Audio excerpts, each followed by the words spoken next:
안녕하십니까. 농촌의 멘토 김영일 교육 컨설팅의 심형섭입니다. 반갑습니다. 자, 성공으로 가는 길 2025학년도 농어촌 학생 전형 상명대 편입니다. 자, 기본적으로 상명대 원서 접수는 언제? 12월 31일, 마감은 1월 3일입니다. 서류 제출은 좀 늦은 1월 6일 마감. 언제 발표하냐? 2월 7일입니다.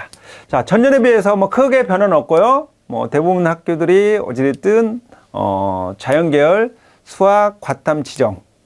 그래서 이제 올해 폐지, 대부분 많이 폐지했죠. 그에 따라 마찬가지로 상명대로 폐지에 의해서 수학, 미적, 기하, 가산점 부분이 10%, 상당히 큰 겁니다. 크죠? 그 과탐 5%. 예. 그래서 이 부분이 작년에 비해서 큰 변화고요. 자, 전체적으로 내용을 좀 보면은 어쨌든 숭실대가 이제 21학년까지는 이제 수시에 선발했다가 이제 22학년부터 정시로 이제 선발 시기를 변화했는데요. 일단 모집군은 나군 변함없이, 그러면 전형과목은 수능 100입니다.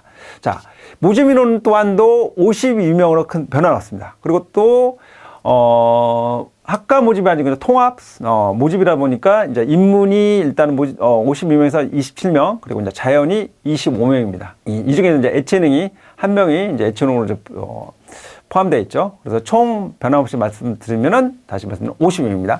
자, 경쟁률은 어땠냐? 23학년에 비해서 하락을 했습니다. 예, 일단은 23학년인데 5.1대 1에서 3.96대 1. 그리고 이제 자연 또한도 재작년엔 23학년에 4.4에서 작년에 3.68. 예. 뭐 일반, 그럼에 불과하고 이제 일반에 비해서는 좀 낮죠.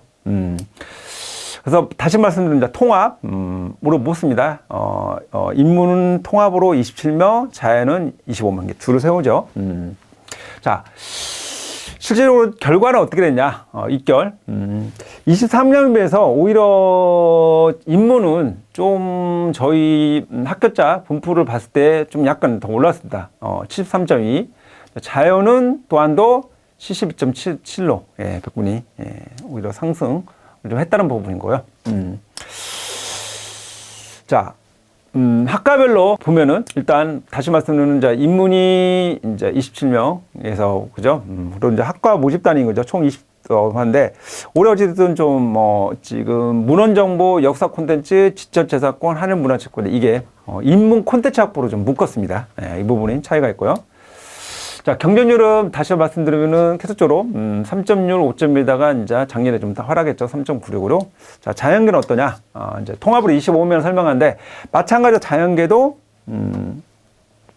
지금 학과 모집을 지금 보시면은 학부로 좀 이렇게 통합했죠. 그러다 보니까 대표적인 게 어쨌든 지능 데이터 융합학부, 소프트웨어 융합학부, 생명화학공학부, 의료학부, 휴먼지능정보공학부를 이 학과별 부분을 또 학부로 공학부로 이렇게 통합하다 보니까 폐지됐죠. 이제 이 부분이 좀 변화인 겁니다. 그래서 좀 이거는 이제 염두에 두시고 일단은 경쟁률 다시 보면은 이제 3.84에서 4.36%로 계속적으로 이제 하락을 했다는 부분, 네, 이 부분이 변화인 거고요. 자, 다음으로 반영 비율을 좀 보겠습니다. 이제 인문은 변화가 없습니다. 다 국어 35%, 수학 25%, 영어 20%, 그리고 탐구 20%. 그리고 영어 등급 1등급이 100, 2등급이 98, 3등급이 98. 2점 단위 내려가죠. 그리고 이제 한국사는 4등급까지 10점 만점 10점. 그리고 나머지는 이제 0.2 단위로 이제 감소 연구죠. 그럼 다음은 이제 자연계.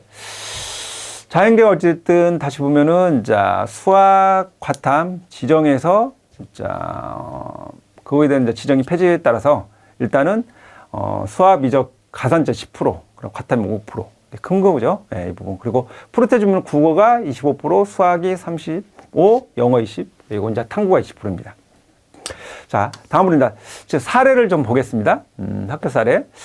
이 학생이 어쨌든 국어 화작이 118, 수학 화통이 103, 그리고 영어가 3, 한국사 3, 5, 그리고 탐구.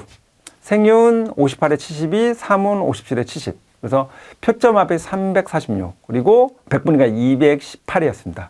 그러면 외형산 부분에서는 상명대 정도 라인에 걸리는 건데, 근데 이제 그럼에 불구하고 여학생은 수학이 상당히 좀 내려갔죠. 이 부분이, 그리고 이제 한국사가 저 5등급이란 부분. 예. 그래서 이제 환산이 좀 이제 변화가, 이 외형산보다는 이제 변화가 좀 있을 거라고 보고요. 이 학생이 이제 지원한 학과의 모의 지원 애들의 좀, 성적들을 보면은, 예, 일단은 지원자 평균이 750.18이었습니다. 그리고 적정 이상이 800. 예.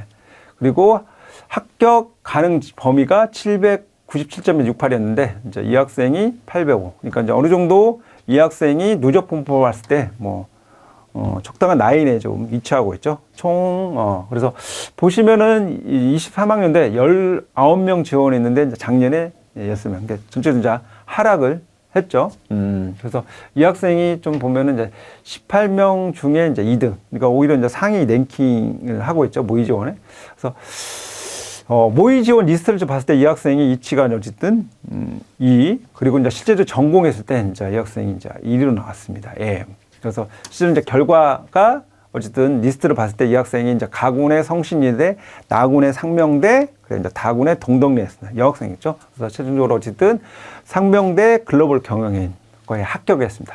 자, 다음으로 자연계 사례를 하나 보겠습니다.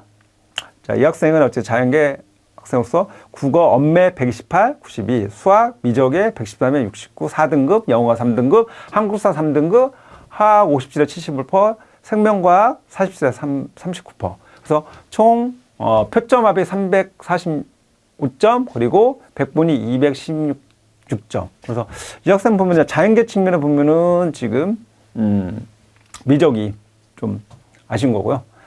그래서 어떤 면에 이 학생을 딱 봤을 때 사실은 이제 지원 전략을 짰을 때 사실은 교차 지원을 좀 더 활용을 하려고 했는데, 이 학생은 어쨌든 그런 부분에서 별로 오히려 학교보다는 학과란 부분을 좀, 예, 나중에 이제 졸업했을 때 이제 취업까지 고려해서, 그래서 그 부분은 교차 지원은 결국은 좀 안 했고요. 근데 이 학생이 이제 지원한 학과에 대한 부분에서 이제 모의 지원 리스트를 좀 분포로 봤을 때 모의 지원자 평균이 822.35에서 환산 점수가, 그런데 적정 이상이 사실 834.01이었죠. 이 학생은 어쨌든 자기 점수가 846.6였습니다. 상당히 그냥 학과적으로 지원 학과의 안정적인 부분 지원인 거죠. 그래서 좀 봤을 때 이제 총 10명이 있고 이제 23년보다 사실 이제 줄었죠. 그래서 어떤 의미는 모의 지원할 때 이제 10명 중에 1등이었습니다. 예. 실제로 이 학생이 지원한 리스트를 좀 봤을 때, 모의 지원 했을 때 일단 일치, 그리고 실제 전공했을 때. 예. 그래서 결과적으로 이 학생을 봤을 때는 이제 리스트를 지원 했을 때는 이제 가군의 성신여대, 그리고 나군의 상명대 생명공학, 그리고 다군의 이제 가천대 일반 전형을 지원했습니다. 결과적으로 일단은 상명대 생명공학이 있고요. 가군에는 그냥 교차 지원을, 예, 그러니까 제가 앞에서 말씀드렸듯이 별로 이제 교차 지원에 사실은 이제 좀 망설였는데, 그래도 학교를 좀 올리는 전략으로, 실제적으로 올리는 전략으로 했을 때 이제 교차 지원했을 때 가군의 성신여대를, 예, 지원했었죠. 그래서 저는 최종적으로 사실은 합격을 한 다음에 어디를 가냐 사실 고민을 했습니다. 예. 그래서 이제 그때 그래서 어느 정도 조언을 했는데, 자연계 쪽으로 가는 게 좋겠다는 부분에서 이제 이렇게 조언을 해줬고요. 아무튼 그래서 최종적으로 이 학생이 어쨌든 상명대를 붙었고요. 아무튼 이상으로 상명대 편을 마치겠습니다. 감사합니다.